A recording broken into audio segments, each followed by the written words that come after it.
और आज जो विषय को लेकर हमने आपके सामने ये प्रेस कॉन्फ्रेंस रखा है, स्वाभाविक रूप से आपको लगेगा मानो भारतीय जनता पार्टी हर दिन राहुल गांधी को माफी मांगने क्यों बोल रही है।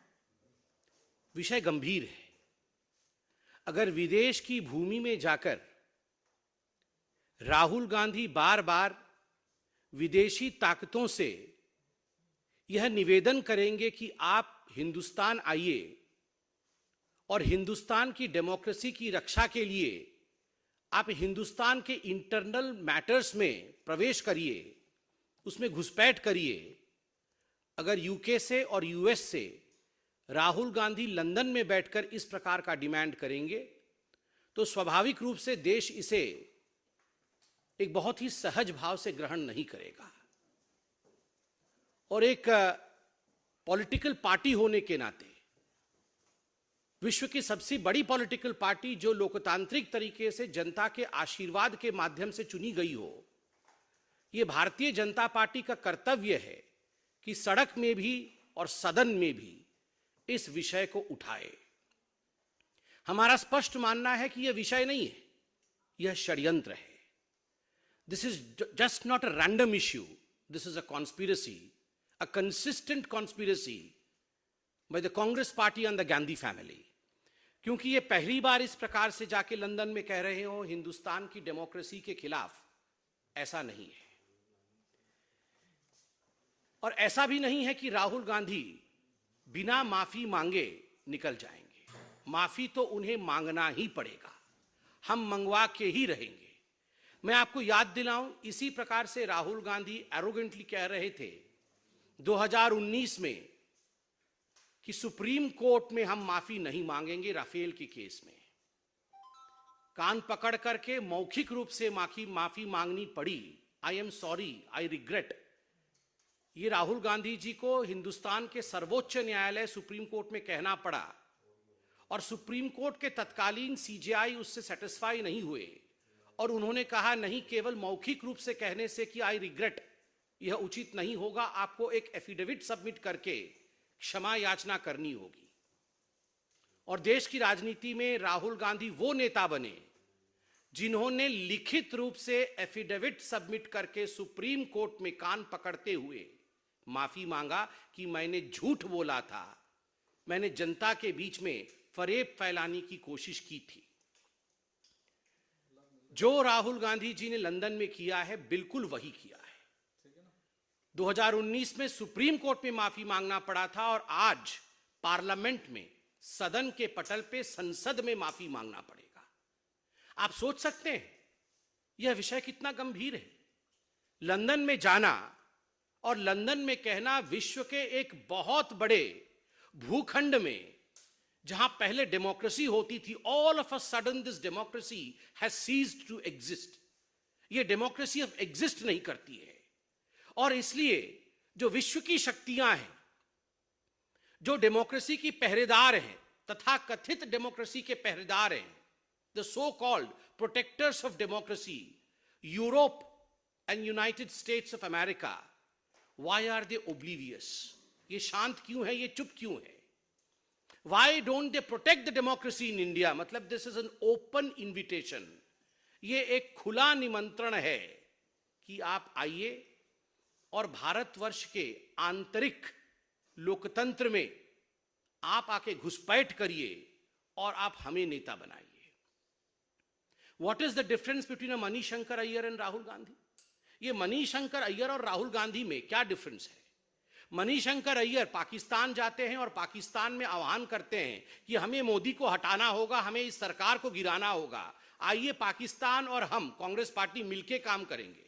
सलमान खुर्शीद बतौर विदेश मंत्री चाइना में जाके, चाइना में जिस प्रकार से प्रस्तुतिकरण करते हैं, चाइना की वंदना करते हैं और भारत को कम आंक के आते हैं, वो अभी हमने देखा है। और आज राहुल गांधी लंदन में जाकर न्योता देकर आते हैं विदेशी ताकतों को कि आप आकर हमें बचाइए और राहुल गांधी को आगे बढ़ाइए।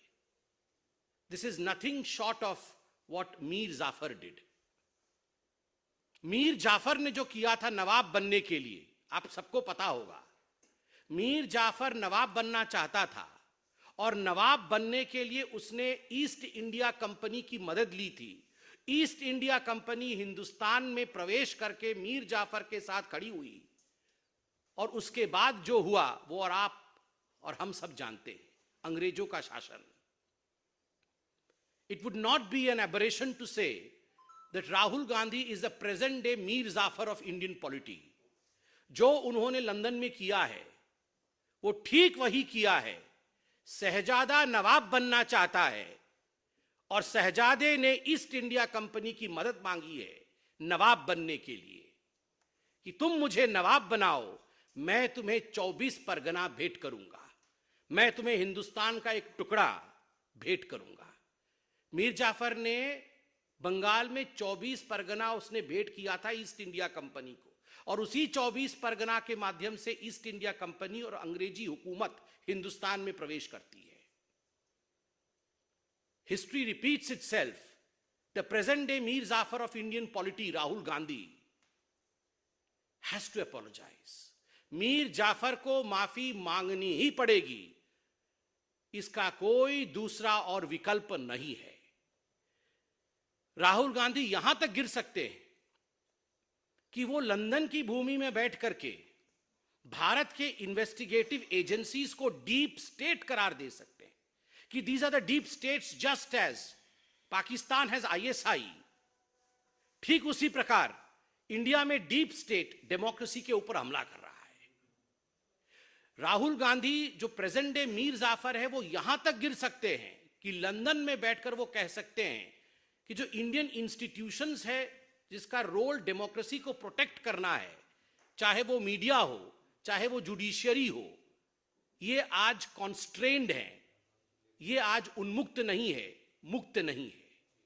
कमिटेड जुडिशियरी क्या होती थी ये आप इंदिरा जी के जीवनी में पढ़िए। किस प्रकार से आपातकाल के पश्चात और आपातकाल के दौरान जुडिशियरी के साथ खिलवाड़ कांग्रेस पार्टी ने किया था।